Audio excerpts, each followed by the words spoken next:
உங்களுக்கு யாராவது 100 கொடுத்தாங்களா? சோறு கொடுத்தாங்களா? பீரு கொடுத்தாங்களா? கேப்டன் என்ற ஒற்றை சொல்லின் அன்புக்காக வந்த உண்மையான கூட்டம் இந்த கூட்டம். நேற்று தேமுதிக கூட்டத்தில் பேசிய அக்கட்சியின் பொதுச் செயலாளர் பிரேமலதா விஜயகாந்த் திமுக அரசை தாக்கி பேசியுள்ளார் அப்படின்னு நான் சொல்றேன்.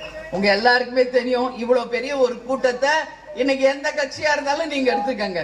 ஆளுங்கட்சி, ஆண்ட கட்சி, மத்திய கட்சி, யாராக இருந்தாலும் குறைஞ்சது ஒரு 10 லட்சம் ஆகாது, 10-20 லட்சம் ஆகாது, ஆகும். ஏன்னா காசு கொடுக்கணும், கோட்டர் கொடுக்கணும், சாப்பாடு கொடுக்கணும், லாரி வச்சு ஏத்தி கொண்டு வந்து இறக்கி உட்கார வைக்கணும். இதெல்லாம் கொடுத்தா தானே வருவாங்க. உண்மையா இல்லையா?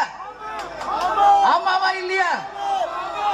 ஆனா இன்னைக்கு நீங்க எல்லாம் இங்க உட்கார்ந்து இருக்கீங்களே, உங்களுக்கு யாராவது 100 கொடுத்தாங்களா? சோறு கொடுத்தாங்களா? பீரு கொடுத்தாங்களா?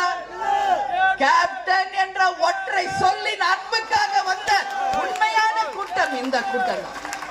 இதுதான் உண்மையான கூட்டம். இது மாதிரி அவங்கள மாதிரி நாங்க காசு கொடுத்து கூப்பிட்டோன்னு வைங்க, போடி நாயக்கன் ஒரு தாங்காது. இதான் வரலாறு, அதுதான் தேமுதிக.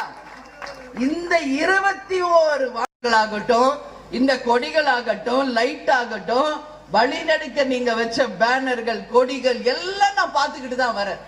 எப்படி இந்த கட்சிக்கு சாத்தியம் என்று பார்த்து பிரமிக்க கூடியவர்கள் தான் இன்னைக்கு தேமுதிக இருக்காங்க.